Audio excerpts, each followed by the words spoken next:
To our esteemed guest speaker, Mr. Julius Galoy Hipa, sir.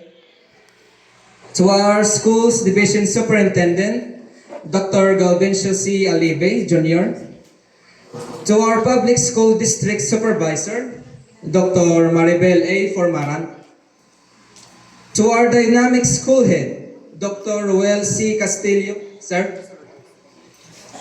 To the different department heads, to our beloved teachers, diligent parents, and to my fellow graduates of 2025, ladies and gentlemen, good afternoon.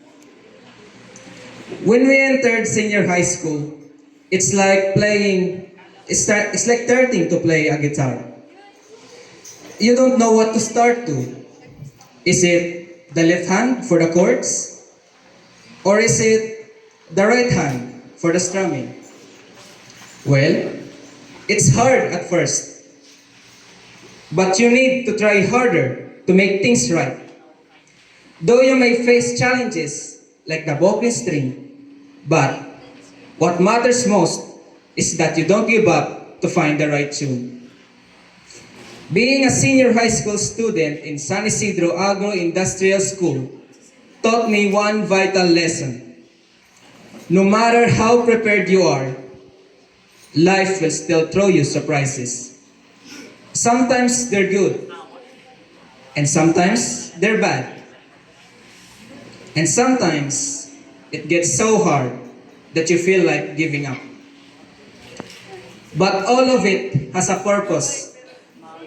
SIAIS taught me that life isn't just about academics. It's about life skills. We're failing, learning, growing, and improving oneself is part of the process. Nadumduman ko lahat na kagroup ko lahat sila Lorlin, Maisel, Joben. Kirita sa ito magkagrupo sa komunikasyon at pananaliksik. Sa una, okay pa. Wala mga problema. Tapos feel natin, kita na una mauman sa aton paper. Diba?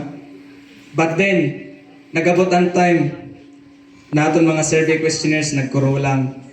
Pagkatapos nun, nagsunod-sunod until nagabot ang final defense. Wala na nga ni laptop, wala na nga ni presentation, wala palat soft copies ang paper na dapat ma-print na mo sa ito na time. Tapos, may usalat kami na member na wala alat ka-attend. And aram ko, ani ba sa iyo, langot lat sa akon. There are some times na ma-pride ako. Like wala akong pake. Hindi marunong umunawa and feeling tama. That's when I realized I failed not only as a researcher but also a leader. But then I started to think that failure is part of the success. When we realize that we failed, we learn to accept our mistakes and use it to grow and to improve oneself.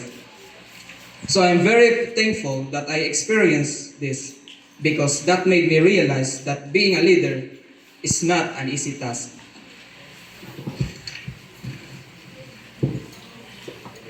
According to Oprah and I quote, learn from every mistake because every experience, encounter, and particularly your mistakes are there to teach you and force you to being more who you are.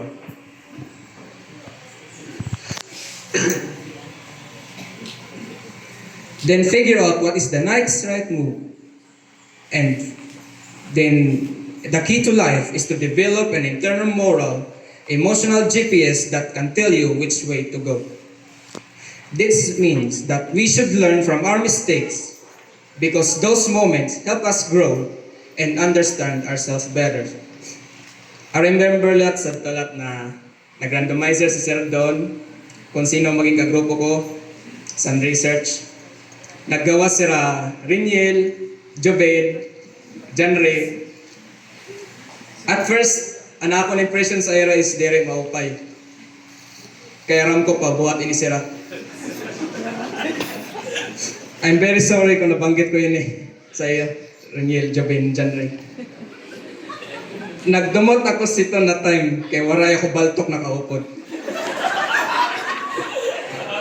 I looked down on them, and pinagdududaan ko ang kakayahan nila. And then I realized na baltok lang ngayon sila in their own way. Pero may ko sila gin-remind na ako na bahala sa paper, basta ka mo sa site magtrabaho. Sa among grupo kasi, we have our own job. That's how we collaborate, and I'm very thankful na kaupod ko sila. Kaya kung di dahil sa ira, diri ko ni mahuman na research namon. Kaya Joben, Reniel, Janre, always remember that I love you all as my friends and as my brothers.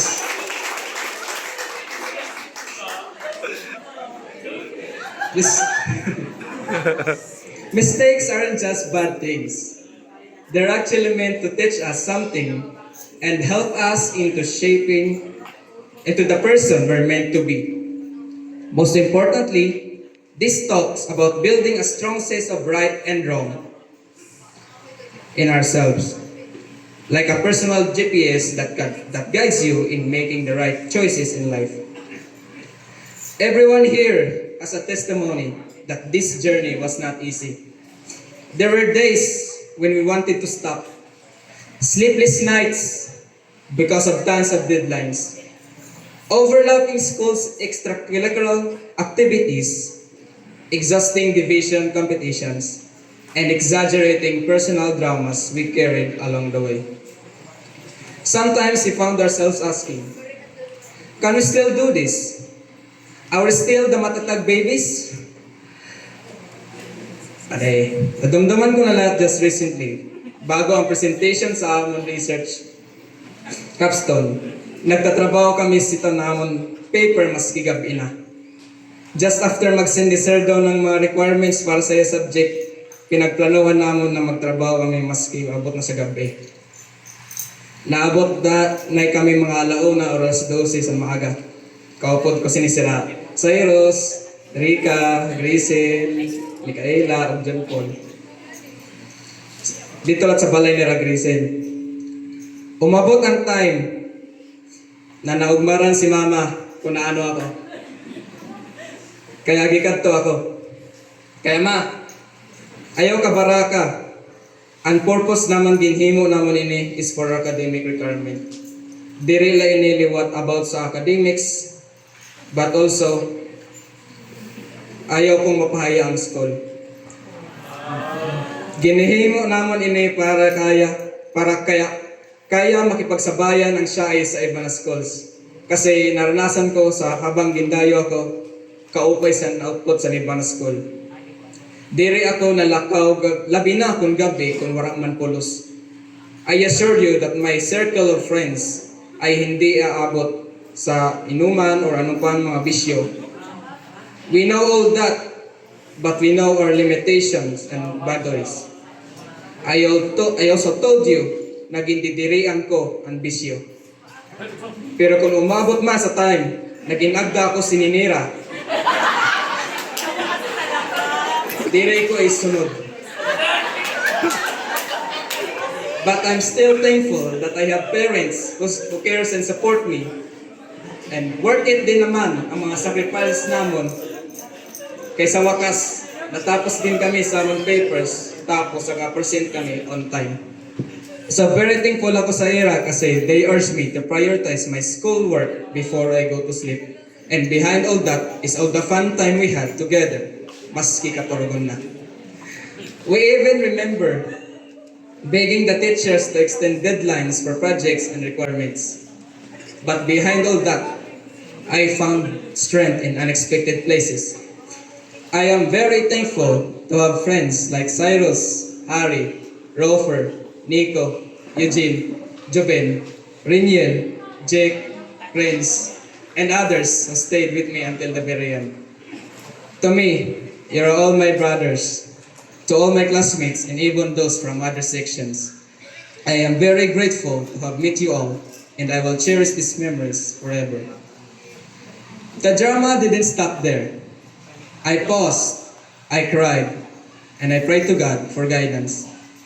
I used the pain, the exhaustion, the pressure, and the love given by my parents and to all the parents who are here, who became our fuel to run from the ups and downs in our senior high school journey.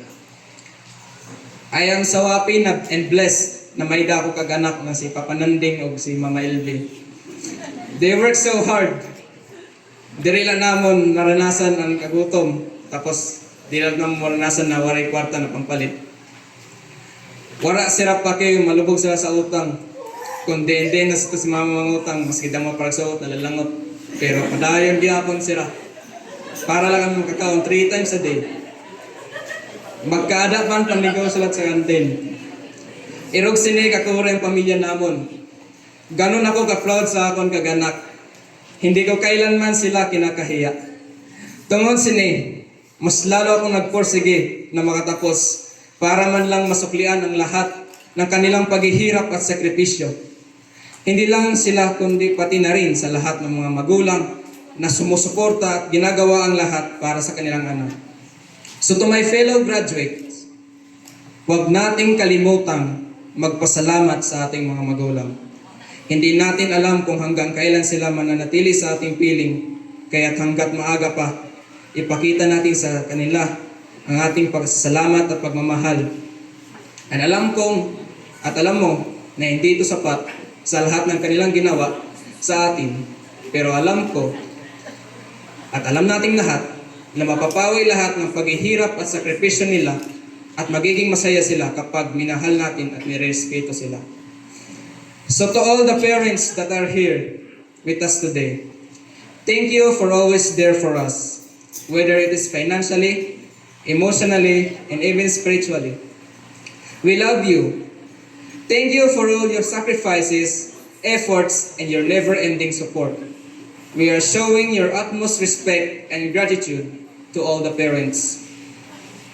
Of course, we will not accomplish this without our diligent senior high school teachers who were there step by step in our academy. To Sir Peter, you teach us contemporary art and personal development. And here we are, your well-developed class and a masterpiece of your own. To Sir Don, you are a very strict teacher. You taught us that every problem must always has a solution, and also time management. To Ma'am Marliza, you taught us many literary pieces and how it is made. And because of that, I made this speech. To Ma'am Mary Jean, you taught us to be more creative in creating a literary piece. To Ma'am Alpha Joy, you told us that the best story to read is your real-life story. And here we are, making our story of our own as graduates. To Ma'am JG, you taught us math and politics, which are essential in our daily lives. To Ma'am April, you taught us all about science, whether it is about Earth or the universe. To Ma'am Roxanne, you are a caring mother, not only just for your family, but also to us.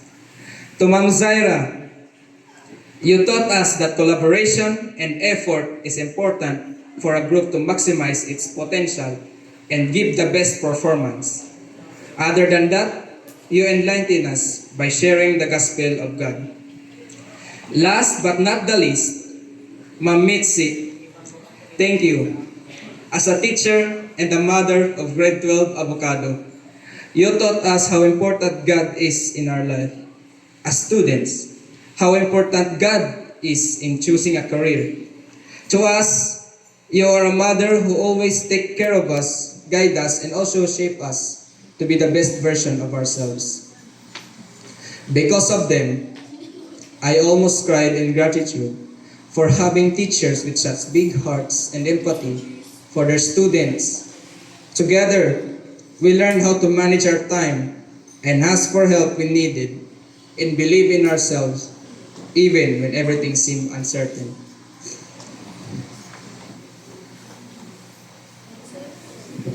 As Nelson Mandela said, and I quote, education is not preparation for life. Education itself is life. We sincerely thank our school head, headed by our Dr. Roel C. Castillo, who have been very supportive and dynamic to give the best to all students. He has been the leader whose everyone wish they would have. The leader who gives what's on our needs. Kung kailangan na mo laptop o printer para sa journalism, ginahatag ni Sir. Kung ma-open na teacher ang kailangan, tatagan kami ni Sir. Pati kwarta pan snacks sa nagdarayo, manahatag si Sir. Dr. Roel C. Castillo always want the best for all SIAISians. Kaya kung siya abtik, kung niya liwat maging abtik ang mga SIAISian. Basta SIAIS, abtik! Basta abtik, SIAIS! At this point in time, we didn't just survive senior high school. We grew, we became stronger, we became more honest with ourselves. As your valedictorian speaking in front of you, not because I'm the smartest, but because I refuse to give up. And we, the graduates of 2025, made this possible through the guidance of Him, our Lord God. Thank you for the love and protection and guidance that you vested upon us. God already has plans for what's next in our life. And if we are able to overcome senior high school, we can definitely take on the next chapter, whether that's college, work, or anything else in life. As it says in Jeremiah 29:11, "For I know the plans I have for you, declares the Lord, plans to prosper you and not to harm you, plans to give you hope in the future." This reminds us to trust in God's perfect plan and continue seeking His guidance, and He will help us on our journey. To my fellow graduates, this is not the end. This is the beginning of something even greater. We are only just getting started. This success is not only ours. This is for everyone who are here with us. Thank you very much, and long live SIAIS, and congratulations, graduates of 2025. Your class valedictorian signing off.